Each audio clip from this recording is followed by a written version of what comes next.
Welcome to Craving the Heat, where desire takes the lead and every story leaves you wanting more. Don't forget to like, subscribe, and share your thoughts in the comments and keep up with our latest naughty stories. It had been 3 months since Alex, my husband of 12 years, passed away. The pain of losing him had been like a steady ache, a constant reminder that life as I knew it had ended. His sudden heart attack had left me reeling, and I found myself facing the world without the person I had thought would be by my side forever. The house was quieter now, the laughter and love we shared replaced by the silence of my own thoughts and memories. I was left with our 2 children, Emma and Noah, both struggling in their own ways with the loss of their father. Emma, at 8, often clung to me, asking questions about her dad that I didn't always have answers for. Noah, at 10, seemed to retreat into himself, his gaze distant whenever he was asked about his feelings. I tried my best to be strong for them, to provide the kind of stability Alex would have wanted, but every day was a struggle. Then there was Simon. Simon was one of Alex's oldest friends, someone who had been a part of our lives even before we had met. I didn't think much of him at first. He had always been the life of the party, the one who cracked jokes and made everyone laugh. He had visited us frequently during our marriage, especially when Alex was home from work, and they would spend hours talking about their shared history. Alex had trusted him, he had called him his best friend, and I had always assumed that Simon had the same affection for our family. But now, with Alex gone, Simon seemed to be around more often than I was comfortable with. At first, it seemed innocent enough. He would come over to check on me, offer to help with the kids, and make sure I wasn't feeling too isolated. He had even been one of the first to offer his condolences, arriving at the hospital before anyone else. His face lined with concern as he hugged me tightly, his words of sympathy sincere enough. But the more I thought about it, the more I felt a strange unease about his frequent visits. It wasn't just the fact that Simon had started coming over more. It was his intensity. The way he would linger a little too long after visiting, the way his gaze seemed to follow me a little too closely, as if he was trying to see into my soul. At first, I brushed it off as grief, as him trying to fill the hole left by Alex. After all, Alex had been his closest friend, and perhaps Simon was just mourning in his own way. But something didn't sit right with me. One afternoon, Simon came. By, as usual, a half-empty bottle of wine in hand and a smile on his face. Emma and Noah were at school, and I was cleaning the kitchen when I heard the knock on the door. "Hey, I've got some time, thought I'd come over and see how you were doing," Simon said, stepping into the kitchen without waiting for an invitation. His tone was casual, but there was an edge to it, like he had an ulterior motive. I nodded, trying to hide the tension in my shoulders. "Thanks, Simon. I'm doing all right, just trying to keep busy. You know how it is." He placed the wine bottle on the counter and glanced around, his gaze lingering on the family photos hanging on the walls. "Yeah, I get it. How's everything? With the kids? Are they holding up?" "They're managing," I said, wiping my hands on a dish towel and giving him a tight smile. "Noah's been distant, and Emma's been asking a lot of questions." Simon nodded, his expression softening. "It's tough, I know, but you're doing a great job. Alex would be proud of you." I nodded again, not quite sure how to respond. I felt the heat rise in my cheeks, an uncomfortable awareness of Simon's presence filling the space between us. He hadn't yet sat down, still standing in the doorway, his posture relaxed but somehow predatory. I tried to shake off the sensation, convincing myself I was just being paranoid. "Want to talk about it?" Simon asked, his voice a little too soft. "I mean, it's been tough for all of us, but we can help each other, right? It's okay to lean on someone." I felt a knot tighten in my stomach. Simon's offer was kind, but something about his words felt loaded. The look in his eyes, the way he stepped closer to me, made me feel uneasy. I took a step back, unsure of what he was really offering. "I'm fine, Simon, really. I appreciate you checking in, but I've got everything under control," I replied. Trying to smile, trying to appear strong and capable, Simon didn't move away. Instead, he looked at me with a strange intensity, his gaze piercing. You know, it's okay to not have everything together. You don't have to be perfect, Sarah. I know I've said this before, but you don't have to carry this burden alone. You've got me, you know? I'll always be here for you, no matter what. The air in the room felt thick, and I suddenly found it hard to breathe. Simon's words, his proximity, it was all too much. I took another step back, but this time I didn't just feel uncomfortable, I felt trapped. Simon, I started, my voice trembling slightly. I think you should leave. I'm really not in the mood to. Before I could finish, Simon took another step forward, closing the space between us. I know you're still grieving, Sarah. I get it. But what if I told you that I've always cared about you? That I've been in love with you for a long time? Maybe longer than Alex even knew. My heart froze. The words hit me like a slap, and I stumbled back, unable to process the shock. I had never, not once, considered Simon's feelings beyond the friendship he shared with Alex, but now, standing in front of me, his eyes dark with something more than grief, I realized just how wrong I had been to trust him. Simon, I said, my voice sharp now, this isn't right. You need to leave. This is not what Alex would have wanted. He was my husband, and you were his friend. How could you? I never meant for it to be like this, Simon interrupted, his voice low and almost pleading. I never meant to hurt you, Sarah, but I can't hide it anymore. I've wanted you for so long, and now that he's gone, I can't be alone with these feelings anymore. I was shaking now, the shock of his confession paralyzing me. You're sick, Simon. You're crossing a line. You've always been my late husband's friend, and now I'm here now, Simon said, his voice suddenly firm, his hand reaching for me. And I won't go, not until you understand. I can give you everything you need. We can be together. You don't have to grieve alone. I stepped back quickly, my heart pounding in my chest. No, please leave, I begged, my voice frantic now. Simon hesitated, his eyes lingering on me with a strange mixture of desire and frustration. For a moment, I thought he might force me to stay, to listen to whatever twisted confession he had planned. But then, finally, he turned away, throwing one last, lingering glance before heading out the door without another word. The moment he left, I slammed the door shut, my hands shaking uncontrollably.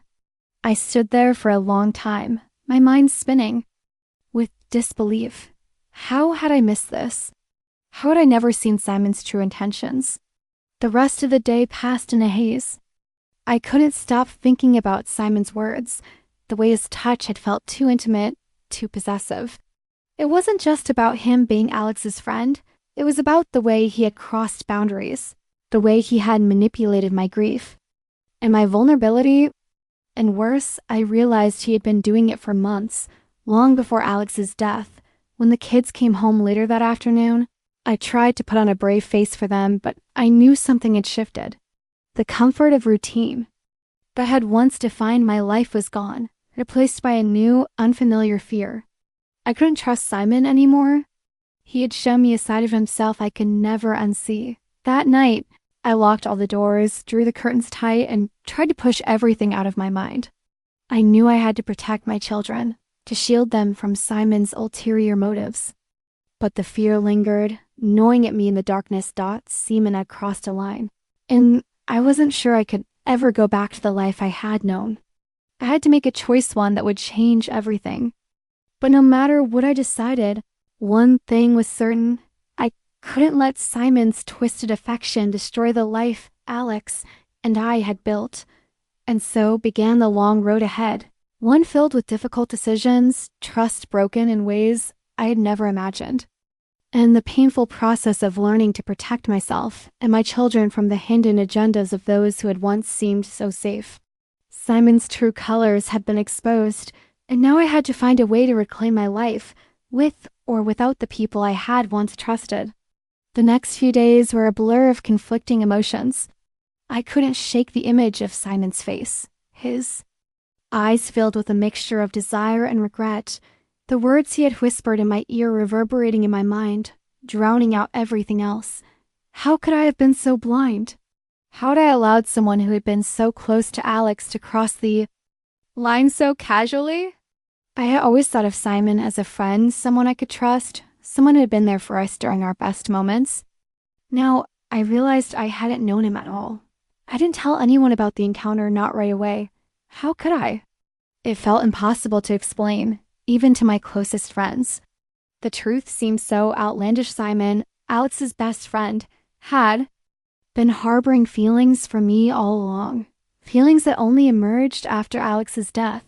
It was too much to process, too much to share. Instead, I found myself growing more withdrawn. I avoided Simon's calls, ignoring the texts he sent, asking how I was doing, asking if we could talk. I didn't want to talk to him. I didn't want to hear anything he had to say. He had crossed a line, and no matter how many apologies he offered, nothing could undo what had happened.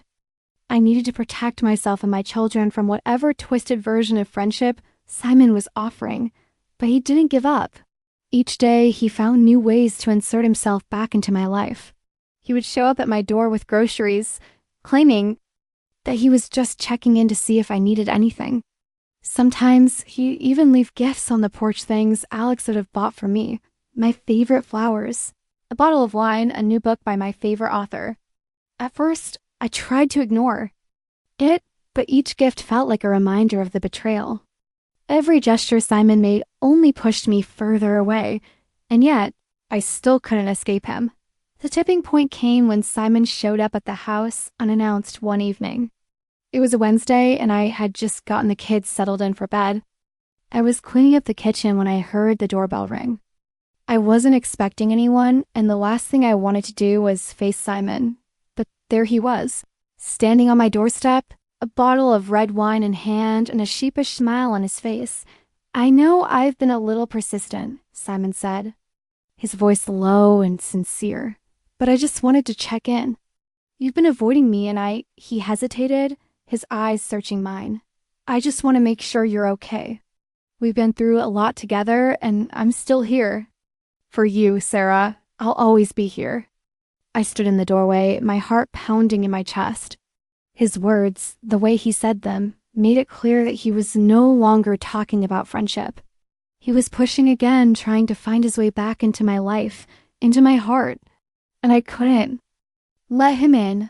Simon, please," I said, my voice trembling with emotion. "You need to stop. I can't do this. I can't have you here anymore. This isn't okay." His face faltered for a moment, but he quickly recovered, stepping forward as if to enter the house. "Sarah, I'm not going anywhere. We're in this together now, whether you like it or not. I've always been there for you, and I will be now too." I stepped back, my heart racing. "No, Simon," I said firmly, trying to keep my voice steady. "This is not what Alex would have wanted. This is not what I want. You're crossing a line, and I need you to leave, right now." Simon's eyes darkened for a brief second, and for the first time, I saw something dangerous behind his usual charm. But just as quickly as it appeared, it vanished, replaced by that familiar, pleading look. He lowered his head, his shoulders sagging in defeat. "Fine," he muttered, his voice barely above a whisper. "I'll go. But don't think this is over, Sarah. You can't just pretend nothing happened." I watched as he turned and walked away, my chest tightening with a mix of relief and dread. He was right, this wasn't over. I could feel it, a tension that hung in the air, something dark and unresolved. I'd pushed Simon away for now, but I knew he wouldn't stop. He wouldn't stop until he had me, or until he had made me feel guilty for turning him away. The next few days were filled with an eerie quiet. Simon had stopped showing up at the house, but I still couldn't shake the feeling that he was lurking in the background, watching, waiting for his next opportunity to strike. I found myself looking over my shoulder, checking the door each time the phone rang, wondering if he would suddenly appear again, pushing his way back into my life. Then, one evening, a letter arrived. It was addressed to me, but the handwriting, On the envelope was not Alex's. It was Simon's. I opened it cautiously, and my fingers trembling as I unfolded the letter. The words inside were long and winding, filled with apologies and confessions. Simon admitted his feelings for me, confessed that he had been in love with me for years, even before Alex's death. He wrote about how hard it had been to see me. With Alex, how he had tried to bury his feelings but couldn't anymore. And in the final paragraph, he wrote something that chilled me to my core. I know you're hurting, Sarah, and I know that I can help heal that pain. I can be what Alex was to you and more. I'll be waiting for you. Just say the word, and we'll begin our new life together. I felt a cold shiver run down my spine as I read those words. It was a declaration, not of friendship, but of something. Darker, something obsessive. Simon wasn't just mourning Alex. He was using me to fill the hole Alex's death had left in his own life. And he wasn't going to stop until he had me. I immediately burned the letter, the ashes floating into the night air like the remnants of a dream I never wanted to have. I couldn't let this man have any more of my attention, any more of my energy. I had to protect my children, myself, and the memory of Alex. But I also knew that this wouldn't be the last time Simon would try to manipulate me. I contacted a lawyer the next day. I needed to make sure Simon didn't have any legal claim to my life, to my home, or to anything that had once belonged to Alex. I filed a restraining order, though I didn't know if it would work. Simon had crossed the line, and now it was up to me to make sure he understood that he had no place in my life anymore. The fear that had settled in my chest never fully went away, but I became determined to move forward. I had to, not just for myself, but for Emma and Noah. I had to rebuild my life, to create a new future for us. Without the shadow of Simon hanging over us. Simon single quotes S visits stopped, but I never stopped feeling his presence, lurking in the background, waiting for the moment when I would let my guard down. And I knew that for the rest of my life, I would carry the scar of what he had tried to do to me, the scar of his obsession, his manipulation, and his hidden agenda. But I also knew that I had the power to protect my family, to rebuild my life. No matter how long it took, I would stand strong. I had to. Because no one was going to take away the life I had left, the life I was still building for me. And so, with every passing day, I moved forward. I couldn't erase the past, but I could choose to face the future with my head held high and with the strength to keep going, no matter what Simon or anyone else tried to throw my way. Despite the legal measures I had taken, Simon's presence still loomed over my life. The restraining order had been filed, but there was a lingering sense of unease that I couldn't shake. He'd become a ghost, haunting my every moment, appearing in my dreams and even in the quiet moments of the day when I was alone with my thoughts. I couldn't help but replay his words, his actions, over and over in my head. I had spent years trusting him as Alex's best friend, never once considering that he might have been harboring feelings for me all along. Now, I felt like I didn't know the people closest to me, those who were supposed to have my back. The kids had started to settle back into some sense of normalcy, but they too could sense the change. Emma, still so young, began asking more questions about where Daddy had gone, and Noah, who had always been quiet, had taken to drawing strange pictures. At first, I hadn't paid much attention to them, but one evening I found one of Noah's drawings under his bed. It was a picture of a tall, dark figure standing in front of a house, his eyes shadowed and angry. Beside him, a smaller figure was drawn me, though my features were distorted, a mixture of sadness and fear on my face. The figure of the man loomed over me. I felt a cold shiver run down my spine as I stared at the drawing. I couldn't help but think of Simon, his lurking presence, his attempts to insert himself into my life. I had done everything I could to protect my children, but I knew that they were still affected by the uncertainty and the fear I had been feeling. I couldn't shield them from everything, and that reality weighed heavily on me. I knew I had to do more than just keep Simon at bay. I had to rebuild the safety and security that had been shattered by his actions. I had to take control of my life again, and to do that, I had to face the full scope of what Simon's obsession had done to me, to my family. That evening, after putting Emma and Noah to bed, I decided to call someone I hadn't spoken to in a long time, my best friend, Rachel. She'd been my rock during the early days after Alex's death, and I needed her support now more than ever. I hadn't told her about Simon's disturbing behavior. I hadn't wanted to burden her, but I knew I couldn't do this alone. "Hey, Sarah, how are you?" Rachel's voice was warm, but there was an undertone of concern. "I've been better," I replied, my voice tight. "I need to talk to you about something that's been eating at me. It's about Simon." There was a brief silence on the other end of the line. "I've been worried about him," Rachel said cautiously. "He's been showing up at your house more often, hasn't he?" I sighed, relieved that Rachel hadn't needed any further explanation. "He's been relentless, Rach. After the funeral, he started coming over more. At first, I thought it was just him mourning Alex, but it's more than that. He's crossing boundaries, and I don't know how to make him stop." "What do you mean by crossing boundaries?" Rachel asked. "He confessed that he's been in love with me for years. He thinks, I don't know, he thinks he can step. And now that Alex is gone, he's showing up unannounced, sending gifts, telling me he's always been there for me, and now he's trying to make me feel like I'm obligated to be with him." My voice trembled as I spoke, the gravity of the situation finally hitting me fully. "Sarah, that's messed up," Rachel said, her voice filled with anger on my behalf. "He's crossing the line, and you need to protect yourself from him. I know he was close to Alex, but what he's doing now is beyond the pale. You've got to be strong and draw those boundaries. You don't owe him anything." I took a deep breath, feeling a surge of gratitude for her support. "I know, but I'm scared, Rach. What if he doesn't listen? What if he doesn't go away? What if I'm not strong enough to get him out of my life completely?" "You are strong enough," she reassured me. "But I think it's time you let others know what's going on. You need to tell someone who can intervene, like a lawyer or even Alex's family. He can't keep doing this." Rachel was right.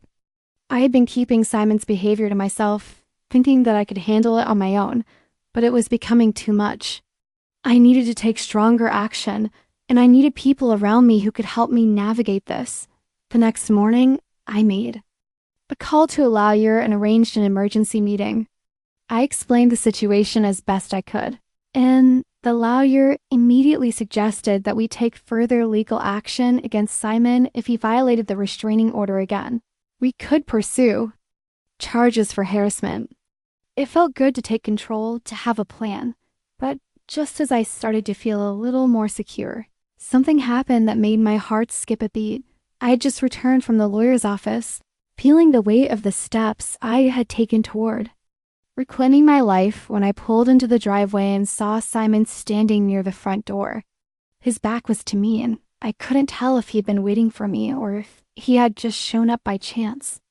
But when he heard my car, he turned around, his eyes wide with that same look of determination that had terrified me before.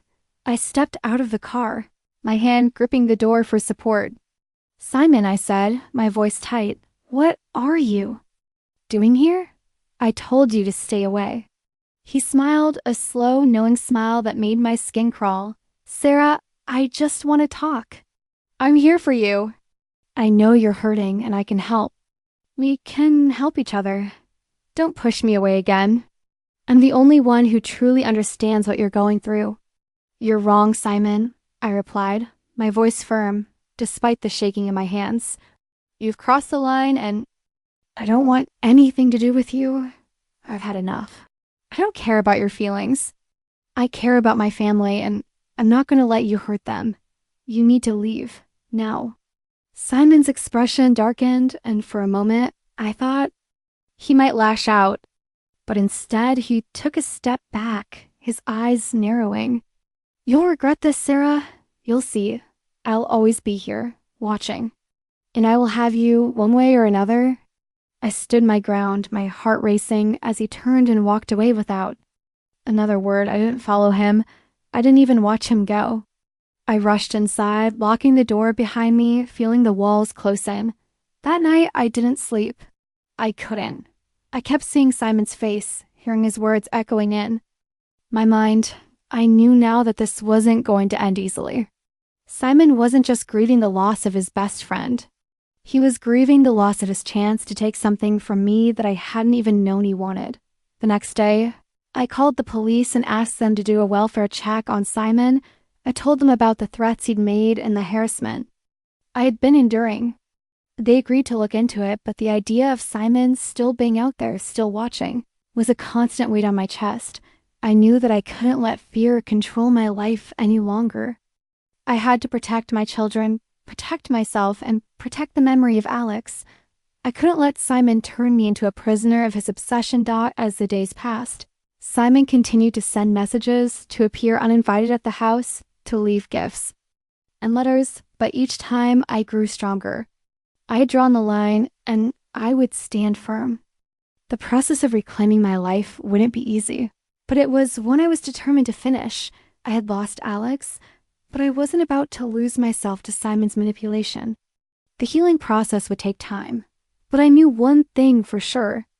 I would never allow Simon's twisted agenda to define my future. No matter what it took, I would protect what was mine, and in time, I would find my way back to the life I had lost, stronger, wiser, and free.